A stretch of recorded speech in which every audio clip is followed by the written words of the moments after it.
The shotgun blast echoed through the cornfields like God's own thunder, shattering the fragile peace of that humid August night in rural Ohio. My father's voice, raw and broken, cut through the smoke. "Boy, if you ever bring that shame on this family, I'll end it myself, starting with you." I was 16, frozen in the doorway of our sagging farmhouse. The weight of his words heavier than the .12 gauge still smoking in his hands, aimed not at me, but at the raccoon he'd claimed was the intruder, though we both knew it was a warning. That night, as I lay in the dark, the floorboards creaking under my sister's restless pacing in the next room, I buried my secret deeper than the roots of those endless fields. Poverty had already stolen our dreams. Mom working double shifts at the diner, Dad's back broken from factory layoffs. But this truth about who I was, who I'd always been, it would be the final nail in our coffin of despair. I grew up in Milford, Ohio, a speck on the map where the Rust Belt met the Bible Belt, and dreams went to die under the weight of unpaid bills. Our house was a patchwork of repairs, tarps over leaks, duct tape on the windows, and every meal was a negotiation with what was left in the pantry. Dad, once a proud union man at the auto plant, now hauled scrap metal for pennies, his hands calloused like old leather. Mom flipped burgers and cleaned motel rooms, her smile fading like the faded American flags on front porches. My little sister, Ellie, was 8, all wide eyes and hand-me-down dresses, dreaming of being a ballerina while I scavenged aluminum cans to buy her ballet slippers from the dollar store.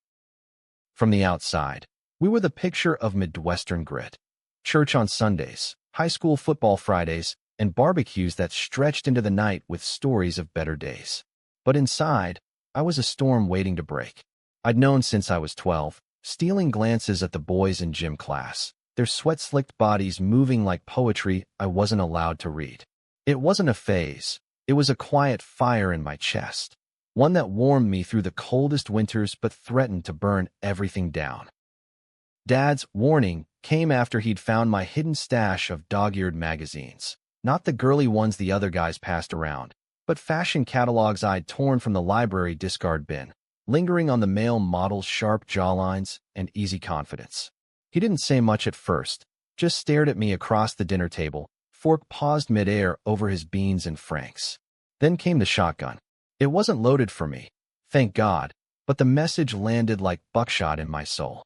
"We're poor enough without you dragging us into hell," he growled later, alone in the garage, his breath reeking of cheap whiskey. "Act straight, Kevin, or God help us all." So I did. I acted. At school, I was the All-American jock, quarterback on the varsity team, even if my throws were more muscle than magic. I dated Jenny Hargrove, the cheer captain with the peroxide curls and a laugh like wind chimes, because that's what straight boys did. Our first kiss was behind the bleachers after homecoming, her lips tasting like strawberry gloss and obligation. She whispered how perfect we were together, and I smiled, nodding like I meant it, while inside I was screaming for air. Ellie was the only one who saw through the cracks. "Why don't you smile for real anymore, Kev?" she'd ask, tugging at my sleeve during our walks to the creek, where we'd skip stones and pretend the world was bigger than Milford. I'd ruffle her hair and say it was just growing pains, but her eyes, those too old for 8 eyes, held a worry that mirrored my own. She was my anchor, the reason I swallowed the lies. If coming out meant losing the roof over her head, or worse, Dad's rage turning inward, I'd play the part until my dying breath. College was my escape hatch, a full-ride scholarship to Ohio State on a football walk-on. Buckeye Nation, they called it, scarlet and gray banners waving like promises of reinvention. I packed one duffel bag, hugged Mom so tight she winced, and promised Ellie I'd send her those shiny-toe shoes.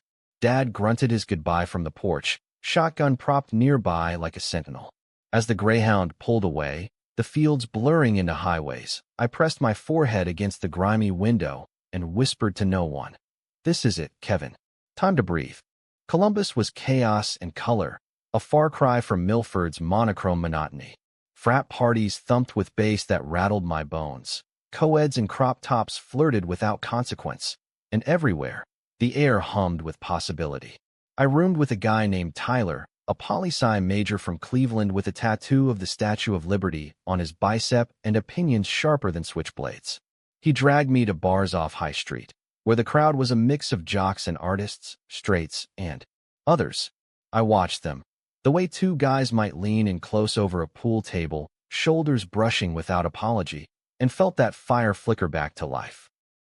But old habits die hard. I joined a fraternity, Sigma Chi, because it looked good on a resume and kept the straight facade intact. Pledge week was hell.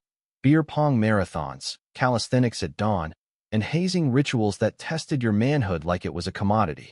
I laughed along, chugged when told, and ignored the knot in my gut when they catcalled girls passing by. "Get you some, Kev," they'd holler, slapping my back. I'd grin, scan the room for an easy target, and wonder if this was what freedom felt like or just a prettier cage. It was during rush week that I met Patrick. He was a sophomore, studying architecture, with a mop of auburn hair that caught the light like autumn leaves and eyes the color of Lake Erie on a stormy day, deep blue, pulling you under. He wasn't Greek. He volunteered at the campus LGBTQ center, handing out flyers for pride events with a quiet confidence that made my throat dry. Our paths crossed at a mixer's after-party in the basement of the Delta house, the air thick with sweat and spilled natty light. I was nursing a solo cup, pretending to scout for dates, when he bumped into me, literally, spilling his ginger ale down my shirt. "Shit, sorry man," he said, his voice warm like fresh coffee, grabbing napkins from the snack table. Up close, he smelled like cedar and clean laundry, and his touch, dabbing at my chest, sent a jolt straight to my core. "I'm Patrick. You look like you could use a refill that isn't watered-down regret." I laughed, surprising myself, and for the first time in years, it felt real. "Kevin. And yeah, regret's my middle name tonight." We talked for hours, the party fading around us. He grew up in Ann Arbor, Michigan, another Rust Belt kid, but with parents who owned a bookstore and marched in the first Pride parades. He spoke of his little brother coming out in high school, the family barbecue where they all raised glasses to it. No shotguns, no sermons, just love. As the night wore on, he leaned in, his knee brushing mine under the sticky table. "You ever feel like you're wearing someone else's skin?" he asked, casual, as if discussing the weather. My heart hammered. I wanted to spill it all, the farm, the fear, the facade, but the words stuck like barbed wire. Instead, I shrugged. "Sometimes. But hey, that's college, right? Figuring shit out." He smiled, slow and knowing, and slipped me his number on a torn beer label. "If you ever want to figure it out over coffee, hit me up. No pressure." I watched him weave through the crowd, that easy grace making my chest ache. For the first time, I wondered if the fire could be more than a secret, if it could be a light. But Milford's shadow followed me. Dad's calls came weekly, laced with updates on the farm. The tractor broke again, Ellie's grades slipping, Mom's sciatica flaring. "Don't forget where you came from, son," he'd say, his voice a gravelly reminder. "We need you strong." Strong meant straight, meant sending money home from my part-time gig at the campus gym, meant burying Patrick's number in my wallet like contraband. Weeks turned to months, and I dove deeper into the frat life. Tailgates, study groups, the occasional hookup with sorority girls that left me hollow. Jenny visited once, her Jenny from high school, now a freshman at a community college nearby. We fumbled through a weekend of awkward dates, her pressing for more while I dodged like a bad pass. "What's wrong with us, Kev?" she asked, tears in her eyes as I dropped her at the bus stop. I couldn't answer. The truth would shatter her and me. Patrick and I became friends first. Coffee turned to study sessions in the architecture library, where he'd sketch soaring bridges and I'd pretend to care about poli-sci papers. He never pushed, but his presence was a gentle erosion, wearing down my walls. One rainy afternoon, as thunder rattled the windows, he shared a story about his first crush, a boy in youth group who ghosted him after a stolen kiss. "It hurt like hell," he admitted, chin on his hand. "But it taught me. Hiding kills you slower than coming out ever could." I nodded, throat tight, and changed the subject. But that night, alone in my dorm, I pulled out the wallet and dialed. His voice, sleepy and surprised. "Kevin? It's 2 a.m. I can't sleep," I blurted. "The rain. It reminds me of home. Storms that flood the basement. Dad yelling about bills." A pause, then, want company? I make killer hot chocolate. He showed up 20 minutes later, umbrella dripping, a thermos in hand. We sat on my bed, cross-legged like kids, the steam curling between us. The conversation flowed, books, bands, the absurdity of midterms, until the thunder cracked again, and without thinking, I reached for his hand. His fingers laced through mine, warm and sure, and in that moment, the world narrowed to the beat of my heart. We didn't kiss. Not yet. But as he left, hugging me at the door, his breath against my ear. You're safe here, Kev. I felt the first real crack in the facade. Straight Kevin was fracturing, and gay Kevin, real Kevin, was peeking through. Little did I know, the storm was just beginning. Fall semester blurred into a haze of touchdowns and term papers, but Patrick became my constant, the soft counterpoint to the frat's rough edges. We'd meet at the Oval, Ohio State's sprawling green heart, under the autumn oaks shedding leaves like confetti.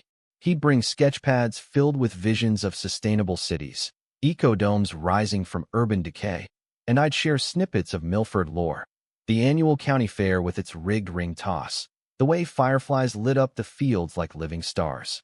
He listened without judgment, his laughter a balm on wounds I hadn't named. One crisp October evening, after a Buckeyes win that had the campus erupting in scarlet chaos, he invited me to his off-campus apartment, a cozy walk-up above a falafel joint, walls lined with bookshelves and posters of Frank Lloyd Wright. Movie night, he said, waving a stack of DVDs. No Greek life drama, promise. I showed up with pizza, extra cheese, because poverty had taught me to stretch $1, and we settled on his thrift store couch, shoulders touching as the opening credits of Brokeback Mountain rolled. The film hit like a freight train. Ennis and Jack, cowboys bound by a love they couldn't voice, their stolen moments raw with desperation. I shifted uncomfortably, the parallels too sharp. Hidden glances, the fear of ruin. Halfway through, Patrick's hand found mine again, thumb tracing circles on my knuckles. This kills me every time, he murmured. The what-ifs. The lies we tell to survive. I swallowed hard, the screen's glow flickering on his face. Yeah, lies. They're heavy. The words hung, pregnant with unspoken truth. When the credits rolled, neither of us moved. Rain pattered against the window, a gentle Ohio drizzle, and he turned to me, eyes searching. Kevin, you don't have to carry yours alone. It was the permission I needed. Or maybe the fear I couldn't outrun. I leaned in, hesitant, our lips meeting soft as a whisper.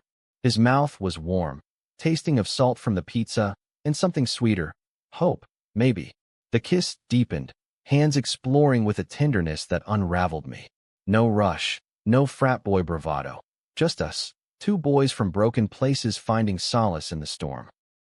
We pulled apart breathless, foreheads touching. I've wanted that since the beer spill, he confessed, a shy grin breaking through. I laughed, the sound shaky. Me too. But it's complicated. My family. Complicated's okay, he cut in gently. We take it slow. No labels unless you want M. Slow became our rhythm. Stolen hours between classes. Walks along the Scioto River, where we'd skip pebbles and talk dreams, his of designing queer-friendly spaces, mine of escaping the farm without leaving Ellie behind. Holidays loomed, though a ticking bomb. Thanksgiving meant home, Dad's interrogations over turkey, Mom's hopeful questions about that nice Jenny. I dodged, fabricating stories of sorority mixers and study dates, each lie a fresh cut. Patrick understood, or tried to. Families like mine make it easy, he said one night, curled against me on his couch, a fleece blanket our shield against November's chill. But I get the pressure. Blood's thicker than acceptance, right? His vulnerability cracked me open further. He shared his scars too, the ex-boyfriend who'd cheated with a straight-passing hookup, leaving him questioning his worth. The campus protests where he'd been shoved by counter-protesters waving Adam and Eve, not Adam and Steve signs. Hate's loud, he said, but love? It's quieter, sneakier. It wins if you let it. By December, we were inseparable, my secret boyfriend, the one who'd sneak into my dorm after curfew, whispering poetry from E. Cummings until dawn. Anyone lived in a pretty how town, he'd murmur, fingers in my hair, with up so floating many bells down. It felt like us, pretty, how, floating against the world's bells of disapproval. But secrets breed shadows. Tyler, my roommate, started side-eyeing my late nights. You seeing someone, bro? You've got that glow. I'd deflect with jokes about cramming, but guilt gnawed at me. The frat brothers weren't blind either. Whispers at poker nights about Kev's mystery girl. Worse was the call from home, Ellie's voice, small and urgent. Kev, Dad's drinking more. He smashed Mom's favorite plate, 'cause she asked about Christmas money. Can you? I wired what I had from my gym shifts, $200 scraped from tips. Hang in there, squirt. I'll be home soon. But soon meant facing the facade head-on. Patrick offered to drive me, but I refused. Too risky. He'll smell the different on me. He nodded, hurt flickering in his eyes, but hugged me fierce at the bus station. Call me every hour. And remember, you're not alone. Milford in winter was a ghost town under gray skies, snow dusting the fields like ash. The house smelled of pine from the scrawny tree we'd dragged in, strung with dollar store lights. Mom enveloped me in a hug, her apron flour-dusted from pie crusts. My boy's home. Ellie tackled my legs, chattering about school plays. Dad clapped my shoulder, harder than necessary, muttering, "Good to see you solid, son." Dinner was a minefield. Turkey dry as cardboard, mashed potatoes lumpy from haste. Dad grilled me on classes, football prospects. Heard OSU's got NFL scouts. Don't blow it chasing skirts. I forced a chuckle, glancing at Jenny across the table. She'd been invited, of course, her family the social glue holding our circle. She beamed, oblivious, squeezing my knee under the cloth. "Kevin's the best," she said, and I died a little inside. That night, Ellie snuck into my room, flashlight under the quilt like old times. "Tell me about college, Kev. Is it magic?" I wove tales of the Oval's autumn blaze, the Horseshoe Stadium's roar, careful to edit out Patrick. But her gaze sharpened. "You seem happier. Like, glowy. Is it a girl?" My heart stuttered. "Yeah, squirt. Something like that." She snuggled closer, whispering, "I'm glad. You deserve glowy." Christmas morning brought forced cheer, socks for gifts, Mom's oatmeal cookies. But Dad pulled me aside in the garage, breath fogged in the cold. "Jenny's a keeper. Marry her type, settle down, make us proud. We can't afford distractions." His eyes bored into mine, the shotgun shadow looming. I nodded, numb. "Yes, sir." The bus ride back was agony, Ohio's flatlands mocking my turmoil. Patrick waited at the station, arms open. I collapsed into him, sobs racking my frame. "He knows," I gasped. "Not about you, but he knows enough. And Ellie, she's caught in it." He held me as I spilled the holiday's poison, his silence a steady harbor.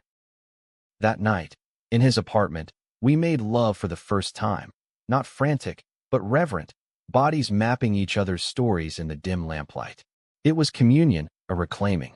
Afterward, tangled in sheets, he traced my collarbone. We could run, you know, get an apartment, finish school, build something real. The idea terrified and tempted. But Milford's chains were iron. "What about Ellie?" "Mom, I can't just." His kiss silenced me. "Then we fight for it. Together." Spring brought renewal, or so I thought. Cherry blossoms dusted the campus, and Patrick and I bloomed too. Weekend hikes in Hocking Hills, where we'd hold hands on trails empty of judgment. Poetry slams at the Union, his verses about hidden rivers carving canyons in the heart, earning snaps, and my secret pride. I even confided in Tyler one drunken night, post-midterms, the words tumbling out like vomit. "I'm gay, man. Have a boyfriend." He blinked, then clapped my back. "About time you said it. Patrick's cool. Treat him right, or I'll kick your ass." Relief flooded me, my first out and proud ally. But betrayal brews in the best of times. Jenny transferred to OSU that semester, chasing nursing dreams, and, I suspected me. She cornered me at a coffee shop, eyes red-rimmed. "We were supposed to be endgame, Kev. What's changed?" Panic clawed me. I couldn't hurt her, not with Milford's expectations breathing down my neck. So I lied, the old reflex. "It's not you. School's crazy. Let's take a break." She didn't buy it. Days later, my phone buzzed with texts, screenshots from a mutual friend who'd seen me with Patrick at the Pride Center fundraiser. "Is this why? Some guy?" Dad warned me about city temptations. Then, the gut punch. "I'm telling your family." They deserve the truth. Terror iced my veins. I raced to her dorm, pounding the door. Jenny, please. Don't. My dad, he's. She opened it, face streaked with tears and fury. You used me, Kevin. All those years, the prom, the promises, it was a lie. Her voice cracked. I'm doing this for you. To make you face it. I begged, bartered, offered friendship, anything. But she was resolute, the scorned straight girl wielding my secret like a weapon. That night, Patrick's arms were my refuge, but doubt seeded. What if she's right? I whispered. What if I'm poison to everyone I love? You're not. He fierce whispered back. You're just scared. And that's okay. But the call came at dawn, Dad's number flashing like a guillotine. Get home. Now. His tone was ice, laced with something darker, betrayal's bitter edge. The drive back with Patrick was silent agony, his hand on my thigh the only anchor. Milford loomed, fields greening mockingly. We pulled up to the farmhouse, and there was Dad on the porch, shotgun in hand. Not raised, but present. Mom hovered behind, Ellie peeking from the window, face pale. You bring that filth here? Dad spat as I stepped out, eyes locking on Patrick. After everything, we gave you a shot at normal, and this is how you repay us. Patrick stiffened beside me, but I stepped forward, voice steady for the first time. Dad, this is Patrick. My boyfriend. I love him. The words hung, a gauntlet thrown. Mom gasped, hand to mouth. Ellie darted out, grabbing my hand. Kev. Dad's face twisted, rage, grief, the poverty of his own unhealed wounds. Love? This ain't love, boy. It's ruin. Get in the house. Now. Patrick touched my arm. I'm here. But as I crossed the threshold, Dad's glare promised war. The door slammed, sealing me in with the ghosts I'd fled. Inside, the air was thick with unspoken accusations. Mom wrung her apron, tears silent. Kevin, why didn't you tell us? Ellie clung to my leg, whispering, is he nice? Like in the stories. Dad paced, shotgun propped by the fridge like a family heirloom. Jenny called. Said you were. Parading with some man. In public. What about the church? The team? We're already scraping by. Folks talk. Loans dry up. You think we can afford scandal? It's not scandal, Dad. It's me. The dam broke then, years of suppression flooding out. I told them everything. The magazines, the shotgun night, the fake dates, the fire I'd banked for their sakes. I hid because I love you. Because poverty's hard enough without me making it hell. He stopped pacing, face crumpling. Not anger, but something rawer. Fear. I did the same, son. Back in Nam, I felt things. For a buddy. Buried it deep. Married your mom to prove I could. It's poison, Kevin. It'll eat you alive. The admission stunned us all. Mom reached for him, tentative. Tom, you never said. Ellie, bless her, piped up. If Kev's happy, ain't that what matters? Like in Beauty and the Beast, love's love. The room hung in limbo. Dad's shoulders slumping under the weight of his own buried truth. Get out, he finally rasped, not at me, at the shotgun, shoving it into the closet. Both of you. Before I say something I'll regret. Outside, Patrick waited, engine idling. I hugged Ellie fierce, whispered promises to Mom. Dad wouldn't meet my eyes, but as I turned, he muttered, send the money. For her. It wasn't absolution, but it was a crack, enough light to breathe. The drive back was cathartic tears, Patrick's hand steady. You did it, he said. You chose you. But choice has costs. Days later, the fallout hit. Frat brothers ghosting texts, Jenny's social media purge, whispers on campus like rust on steel. And Dad, radio silence, except for the monthly Venmo for Ellie's tuition, anonymous but unmistakable. Summer break loomed, a reckoning. Patrick and I sublet a place in Columbus, a shoebox with leaky faucets, but walls we painted sky blue. We built a life in stolen moments. Farmers markets for cheap produce. Open mics where he'd read our story as fiction. But the call came mid-July, Mom's voice trembling. Your dad's sick. Heart. Come home. I went alone, Patrick understanding the solo pilgrimage. Milford sweltered, fields heavy with corn. Dad lay in the county hospital, pale against starched sheets, monitors beeping like accusations. Mom sat vigil, Ellie doodling get-well cards. Kev, he rasped as I entered, hand extended, not for a shake, but a clasp. Weak, but real. We talked haltingly about the farm's foreclosure threats, Ellie's dance recital, the life he'd wanted for me. I was wrong, he admitted, eyes wet. Scared you'd suffer like I did, burying it. The words unlocked something. Forgiveness, tentative as a truce. Patrick, he's good to you? The best, I said, throat thick. Wants to meet you proper. A ghost of a smile. Bring him next time. But no falafel. Turkey's fine. It wasn't a fairy tale fix. Poverty still pinched. Prejudices lingered like humidity. But it was progress, a bridge over the chasm. Back in Columbus, I told Patrick everything, collapsing into his arms. He wants to try. We celebrated with cheap wine on the fire escape, city lights winking below. To building, he toasted, clinking glasses. From the ground up. Little did we know, the ground was about to shift. Junior year dawned with fragile hope, the kind that blooms tentative after frost. Patrick and I settled into our routines. Him drafting blueprints for a queer youth center thesis, me grinding through business classes with an eye on finance jobs, stable ones, to lift Milford's yoke. We'd drive home alternate weekends, the old Subaru groaning up I-71 like a reluctant mediator. Dad's health stabilized with meds and Mom's stubborn cooking, but interactions were scripted. Barbecues where Patrick charmed with architecture tales, Ellie quizzing him on superheroes, Dad grunting approvals over beers. Boys got a steady hand. He'd concede once, after Patrick fixed the porch swing. It was armor, not embrace, but it held. Campus life, though, was a battlefield. The frat booted me quietly. No vote, just a mutual parting after cultural mismatches. Tyler stuck by, crashing our couch for game nights, but the isolation stung. Pride Month brought rainbows and rallies. Patrick marching with signs reading, "Love wins," for real this time. I joined, heart pounding under the chants, but Jenny's shadow loomed. She'd transferred out. Rumor had it to a Christian college, but not before leaking my lifestyle to the Milford grapevine. Church ladies stopped Mom at the Piggly Wiggly. Old teammates unfriended en masse. Faggot quarterback, one anonymous email read, laced with slurs that twisted my gut.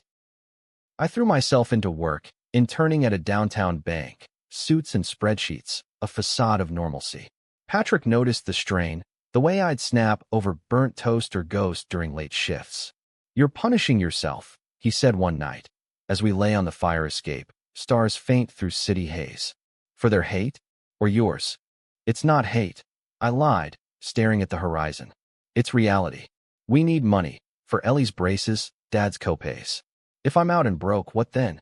He pulled me close, breath warm on my neck. Then we scraped by together, like we always have. His optimism was my lifeline, but doubt festered. A scholarship board rejection cited leadership concerns, code for my visibility. Job interviews soured with sidelong glances. Poverty's echo. In America, being gay wasn't just a choice. It was a luxury for those who could afford the fallout. Autumn deepened the cracks. Patrick landed a design fellowship in Chicago, 6 months, paid, a launchpad for his dreams. "Come with," he urged over diner pancakes, syrup sticky between us. "Sublet here, finish remote. We could start fresh." Chicago glittered in my mind. Skyscrapers, lake winds, anonymity. But Milford anchored me. Ellie's recitals in December. Dad's checkup. I can't bail. Arguments simmered, his frustration at my tether, my guilt at clipping his wings. "You're choosing them over us," he accused one rainy night, voice breaking. "Again. It's not choice," I shot back, rain lashing the windows. "It's survival. You had the bookstore buffer. I had a shotgun." The words landed like blows, silence thick as fog. He stormed out, returning hours later soaked and sorry, apology in his kiss. But the seed was planted, resentment, subtle as frostbite. Then, the bomb, Ellie's school called. Bullying, whispers about her fairy brother, kids shoving notes into her locker. "Your family's queer." She came home bruised, not just body but spirit, curling into me on the bus ride back. "Why do they hate us, Kev? 'Cause you love Patrick?" The question eviscerated. At home, Dad's face darkened, old rage flickering. "This is what comes of it. I told you, secrets keep the wolves out." Mom hushed him, but the damage rooted. Ellie withdrew, ballet dreams dimming. I redoubled efforts.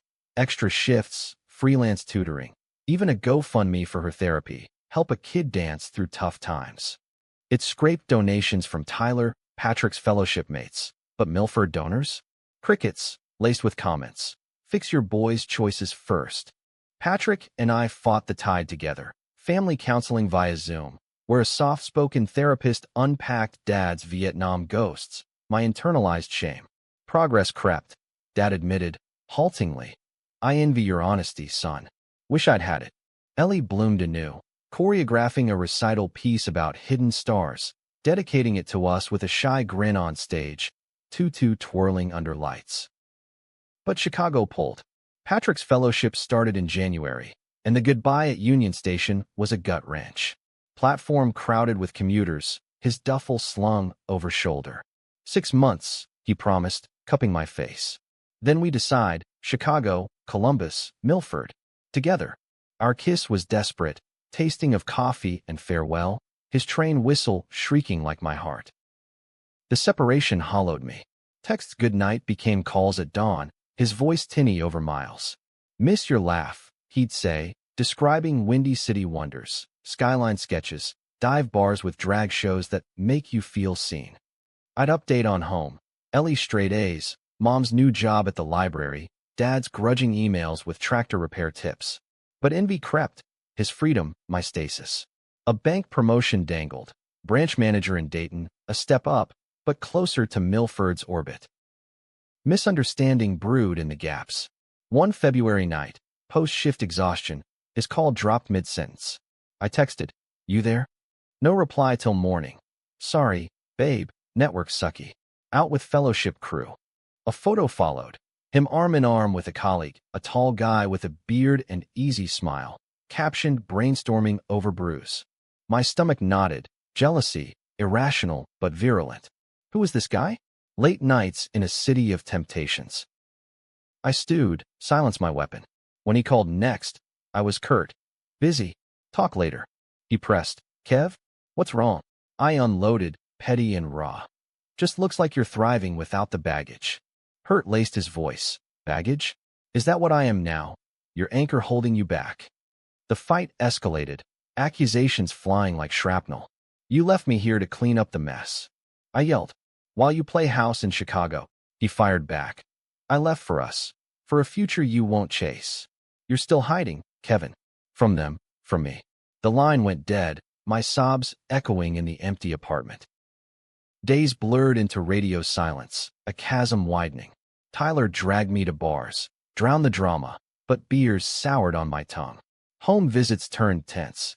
Ellie sensing my fog, Mom's worried glances, Dad's gruff, "Man up, son. Love ain't easy." I buried in work. The Dayton offer accepted in a haze. More money, more chains. Then, the gut punch, a mutual friend's text, screenshot from Patrick's Instagram story. Him and Beard Guy, dancing close at a Pride afterparty, lights strobing, bodies pressed in a way that screamed intimacy. Caption, "Nights that heal." No tag, but the implication? Betrayal's knife, twisting deep. Rage propelled me to Chicago, Greyhound ticket bought on impulse, heart a war drum. Union Station again, but this time storming, not sending off. I cabbed to his fellowship dorm, pounding the door at midnight. He answered bleary-eyed, shock widening to pain. "Kev? What?" "Saw the pic." I snarled, shoving my phone at him. "Healing, huh?" "With him." His face fell, confusion to comprehension. "That's Alex, fellow architect. Friend. The party's public, it's how we network." He pulled me inside, door clicking shut on the hallway's hum. "Kev, listen." "No." You said slow, together. But you're out there, living, while I'm stuck pretending for a family that half hates me. Tears hot, voice cracking. "I gave up Chicago for you. For us, and this? Am I just the small-town pity fuck?" He recoiled, eyes flashing hurt. "Pity? God. Kevin, I've been building for us. Sketches of a house in the suburbs, room for Ellie, garden for your mom. But you push me away every time it gets real." He grabbed his laptop, pulling up files, blueprints labeled Our Start, elevations with porches echoing Milford's, but fortified, queer strong. "This is for you. For all of it." Stunned, I scrolled, details I'd missed in my isolation. A nook for Dad's tools, Dance studio for Ellie. Why didn't you say? You didn't ask. You assumed, like they taught you. His voice softened. The betrayal? It's mutual. I thought we were past the hiding. We collapsed onto his bed, the fight ebbing into exhaustion. I'm sorry, I whispered, head on his chest. Scared I'll lose you to the world. You won't, he murmured, fingers in my hair. But you gotta trust me, yourself. Dawn crept through blinds, Chicago awakening below. We made promises, weekly visits, no assumptions, therapy for the scars. But fate's crueler than fights. Back in Columbus, packing for Dayton, my phone rang. Unknown Ohio number. A nurse's voice, clipped. Kevin? Your father's had a stroke. Critical. The world tilted. I raced home, Patrick meeting me halfway, his car a lifeline. Hospital sterile and stark, Mom's face ashen by the ICU bed. Dad? Tubes snaking, eyes fluttering open at my voice. Kev. Sorry, he rasped, hand twitching for mine. Don't. Hide. For me. Ellie sobbed in the waiting room, Patrick holding her as I shattered. He knew, Mom whispered. About you. Wanted to make it right. Vigil stretched days, machines beeping dirges. Patrick's presence, fetching coffees, reading to Ellie, wove him tighter into the fray. Dad rallied, then faded, a cruel tease. On the fifth night, as monitors wailed, he gripped my hand. Proud. Son. Love. Him too. Then, silence. The funeral was Milford muted, potluck casseroles, hymns heavy with hypocrisy. Church folk offered condolences laced with side-eyes, but Ellie danced a eulogy in the graveyard, barefoot in the grass, Patrick's arm around her. Mom hugged him fierce, family now. Jenny even came, eyes downcast, murmuring, I'm sorry. For everything. Grief hollowed us, but in its void, clarity bloomed. Dad's will, scant, but insistent, left the farm to Mom, with a codicil. To Kevin and Patrick, billed true. We sold the land, proceeds funding Ellie's trust, Mom's relocation to Columbus. Poverty's grip loosened, not gone, but bearable.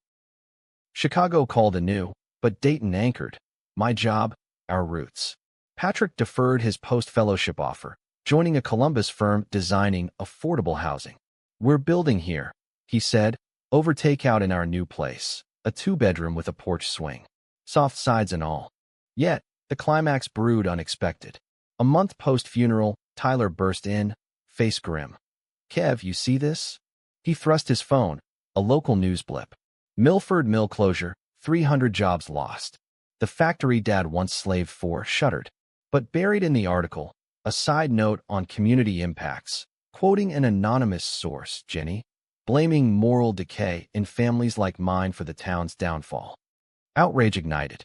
Protests erupted, not pride, but economic. Workers marching, signs demanding corporate accountability. But twisted, some latched onto the bait. Fringe groups picketing our old church with slurs. Gay agenda killed jobs. Threats trickled, voicemails for Mom, eggs on our car. The high point snapped. I confronted Jenny at her parents' diner, voice steel. You did this. Poison the well for what? Hurt pride. She crumbled, confessing, I was angry. Thought truth would free you. But it spiraled. Forgive. I asked, echoing Dad. She nodded, tears flowing. Try. The scandal peaked at a town hall, Patrick and I speaking, not as victims, but voices. Poverty doesn't discriminate by love, I said, hand in his. It hits farms and factories alike. Blame suits in boardrooms, not bedrooms. Cheers mixed with booze, but Ellie's drawing. 2 men as superheroes, shared with the crowd, silenced the hate. A murmur rippled, empathy's quiet thunder. In the aftermath, Milford exhaled, a collective shrug against the storm. The closure sparked union drives, not witch hunts. Jenny volunteered at the food bank, redemption in sleeves rolled up. Mom thrived in Columbus, shelving books by day, hosting potlucks by night. Ellie, her sous chef, dreams rekindled in city dance classes. Poverty lingered, a familiar shadow, but shared burdens lightened. Patrick's firm landed contracts for worker retraining centers, my bank job funneling microloans to laid-off families.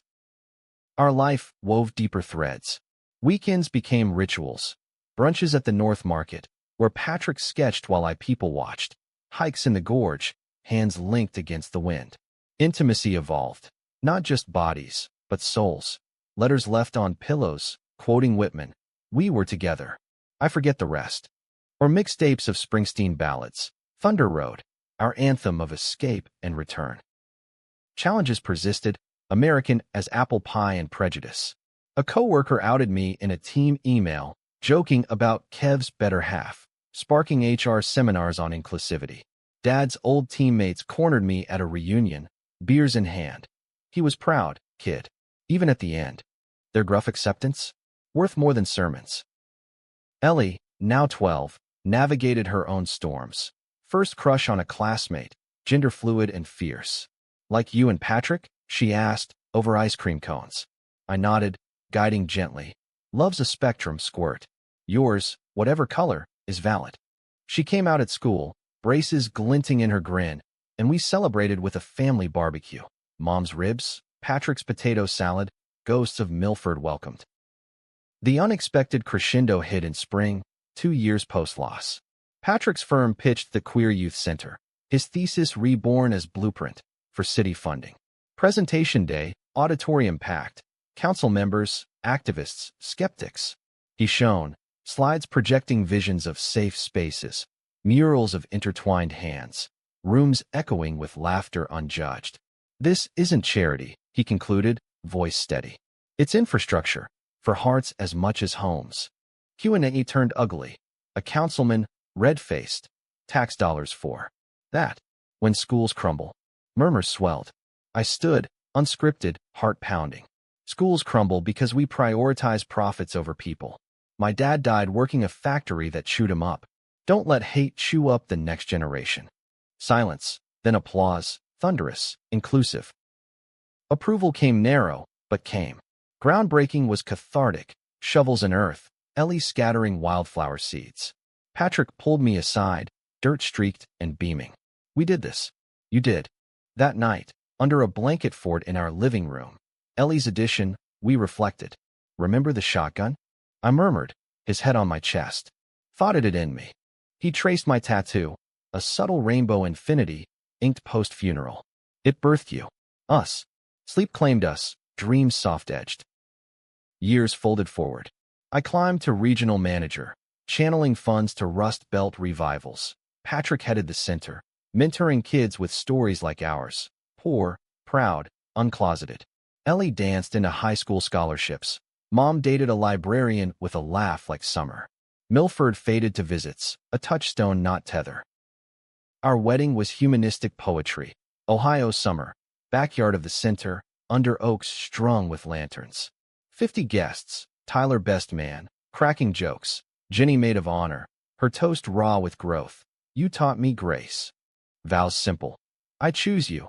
Every hidden corner, every soft side. Rings exchanged, Ellie's flower toss, Mom's tears joyful.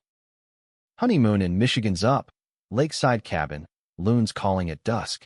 We swam naked in starlit water, bodies buoyant, fears drowned. This is the life we built, Patrick whispered, toweling my hair. From poverty to this. Back home, reality's nipped. Adoption paperwork for a foster kid, queer and queerer, Dad's old truck restored for community halls. Conflicts arose, workaholic lulls, parenting panics. But we navigated with the therapist's tools. Dad's echoed wisdom, don't hide. One anniversary, I surprised Patrick with a road trip to Milford's remnants. The farm sold, but fields eternal. We walked the creek, Ellie's stones still skipping. Here, I said, kneeling in the mud. Not proposal, affirmation. Where it started, where we end. He pulled me up, kissed salty with creek mist. Embracing the soft side, best decision. Life's no climax resolved, its waves, high and low. But in ours, anger yields to empathy, betrayal to bonds. We, poor boys turned builders, proved love's not luxury. It's the truest American dream, flawed, fierce, free. In the quiet of our porch swing, Patrick's design, Milford's echo, I hold his hand, watching fireflies dance. The fire that once burned secret now warms steady. And in that glow, I am whole.